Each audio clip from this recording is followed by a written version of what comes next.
So 9:36 now, and in this morning's Picks Parenting Plus, addressing tough topics like we just heard about with your kids.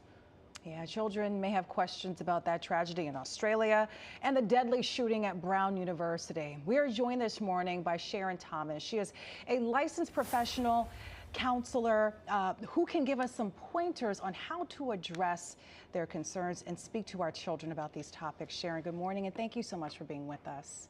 Good morning. Thank you for having me. Yeah, you know, this is so important because these topics we really can't escape. And I think it's a great advice here. You say start with what your kids know. Ask them if they're even aware about these events.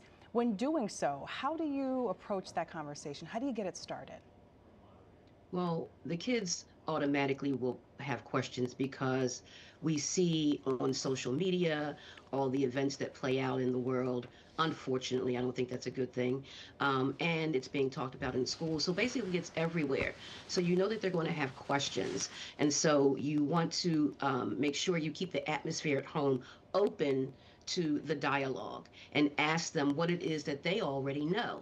So you know what it is that they've heard, whatever they've seen. There may be some mis or disinformation, and then you, as the parent, can fill in the gaps with what's the correct information. Of course, age appropriate. Yeah. Right. And so we want to make the children feel as safe as possible, but also too based in reality, because these are the times that we're living in. So you don't want to give one message and then they're hearing something different at school about the realities of what's going on, because that will create confusion. So you want to be open, ask open-ended questions that will elicit information versus a question that just elicits one answer. Right, that makes sense.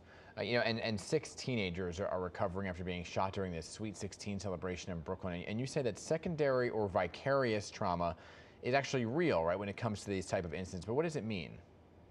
So a trauma is that's experienced by someone directly who actually, say, was a witness to or a victim of that particular incident. A person who has experienced secondary or vicarious trauma is someone who had the indirect experience. So therefore, maybe someone came home and shared what happened at that party or what happened at school. And because this is a close friend, this is a loved one, this is someone who I care about, I carry some of that trauma as well and experience some of the same symptoms as the person who experienced the trauma directly, but maybe not to the same degree or extent. But I still may feel anxious. I still may avoid people, places, and things where that incident may have happened. I have some sleep or appetite disturbances. So experiencing some of the same things that the person directly, the one who directly experienced it, but on obviously a smaller scale. But nonetheless, it's still trauma. Yeah, we know kids are even more sensitive when it comes to these emotions. What is the best age to really start having these conversations? I have a 6-year-old and he's very perceptive. He knows what's going on. Yeah. Is that a good time to start perhaps? I think a good time to start, you know, there's no age where it says you should start at this age. I think you should start at the age where your children start asking questions. But it could even be before that, because one of the things that I think that might not be happening enough as it should be is, say you have a child who may be going to daycare, you know, and preschool before they actually enter, say, kindergarten. What is that particular agency saying to your child? Are they having drills?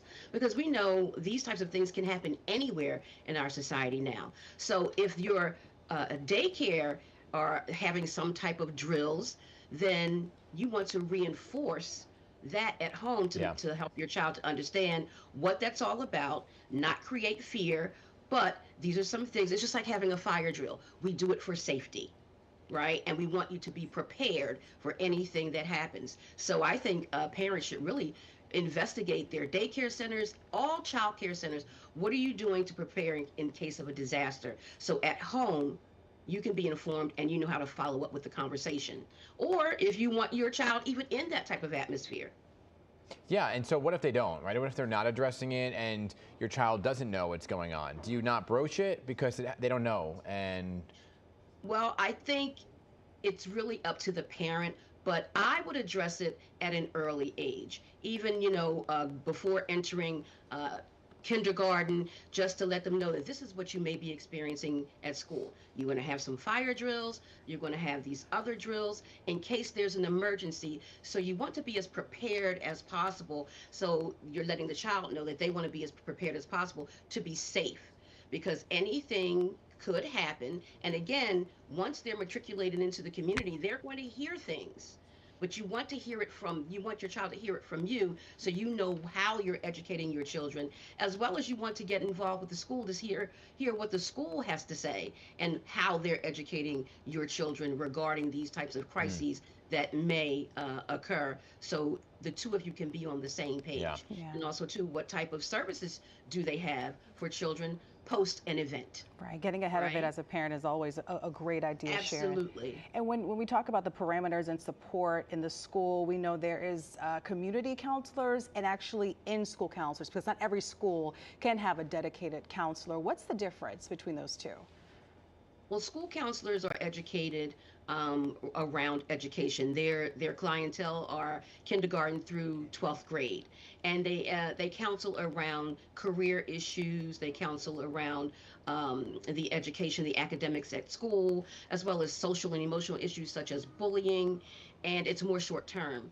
A community counselor is in private practice, such as myself, or works for an agency or hospital situation, and it's more clinical and long-term. It's short-term in school, more long-term for a community counselor, and the community counselors deal with a myriad of diagnoses and treatment modalities. Okay, Sharon, we're gonna have to leave it there, but I appreciate your time. Unfortunately, this is the reality that we all have to face as parents and kids, right? That we have to have these conversations and prepare everybody for it.